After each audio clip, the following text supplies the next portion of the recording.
Assalamualaikum warahmatullahi wabarakatuh. Perkenalkan, nama saya Sri Hayani. Saya adalah peserta Latsar CPNS 2021 Angkatan 11 Kota Tebing Tinggi. Kali ini saya akan memaparkan tugas individu mind mapping etika publik. Etika publik adalah refleksi atas tindakan dan perilaku dalam rangka memenuhi tanggung jawab sebagai pelayan publik. Etika publik terbagi atas dua bagian. Yang pertama, bentuk-bentuk kode etik dan implikasinya. Yang kedua, kode etik dan perilaku pejabat publik. Berdasarkan Undang-Undang ASN, kode etik dan kode perilaku ASN yakni sebagai berikut. 1.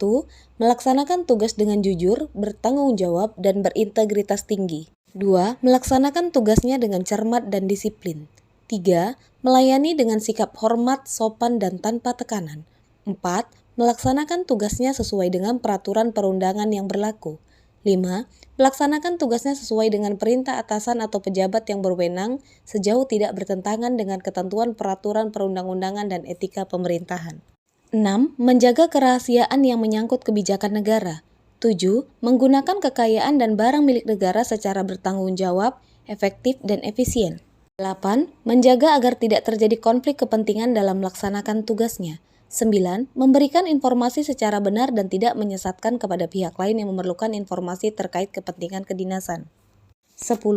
Tidak menyalahgunakan informasi intern negara, tugas, status, kekuasaan, dan jabatannya untuk mendapat atau mencari keuntungan atau manfaat bagi diri sendiri atau untuk orang lain. 11. Memegang teguh nilai dasar ASN dan selalu menjaga reputasi dan integritas ASN. 12. Melaksanakan ketentuan peraturan perundang-undangan mengenai kedisiplinan pegawai ASN. Etika publik merupakan refleksi tentang standar atau norma yang menentukan baik, buruk, benar salah perilaku, tindakan dan keputusan untuk mengarahkan kebijakan publik dalam rangka menjalankan tanggung jawab pelayan publik. Ada 3 fokus utama dalam pelayan publik, yakni 1. Pelayanan publik yang berkualitas dan relevan.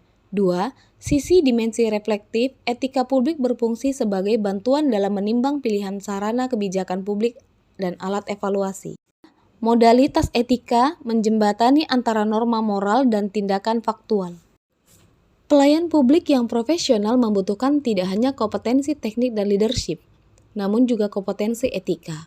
Tanpa kompetensi etika, pejabat cenderung menjadi tidak peka, tidak peduli, dan diskriminatif, terutama pada masyarakat kalangan bawah.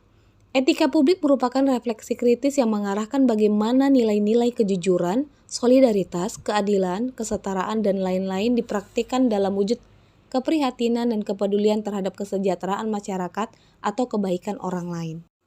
Sebagai pejabat publik, baik di pusat maupun di daerah, masih mewarisi kultur kolonial yang memandang birokrasi hanya sebagai sarana untuk melanggengkan kekuasaan dengan cara memuaskan pemimpinan. Berbagai cara dilakukan hanya sekedar untuk melayani dan menyenangkan pimpinan. Loyalitas hanya diartikan sebatas menyenangkan pimpinan atau berusaha memenuhi kebutuhan pribadi pimpinannya. Kalau itu dilakukan oleh para pejabat publik, peningkatan kinerja organisasi tidak mungkin dapat terwujud. Oleh karena itu, perlu ada perubahan mindset dari seluruh pejabat publik. Pentingnya etika dalam urusan publik dapat berupa memanfaatkan fasilitas negara tidak untuk kepentingan pribadi, tidak menghilangkan dan merusak mobil di kemenangan atau keabsahan dalam memegang kekuasaan paling kuat adalah legitimasi. Akibat dari konflik kepentingan dapat berupa 1. Penyalahgunaan kekuasaan, 2. Pengerahan sumber daya publik yang kurang optimal, 3. Peningkatan kesejahteraan rakyat terabaikan. Sumber-sumber kode etik bagi aparatur sipil negara terdapat pada Peraturan Pemerintah Nomor 11, Peraturan Pemerintah Nomor 21, Peraturan Pemerintah Nomor 30, Peraturan Pemerintah Nomor 42, Peraturan Pemerintah Nomor 53, dan Peraturan Pemerintah Nomor 5 Tahun 2014.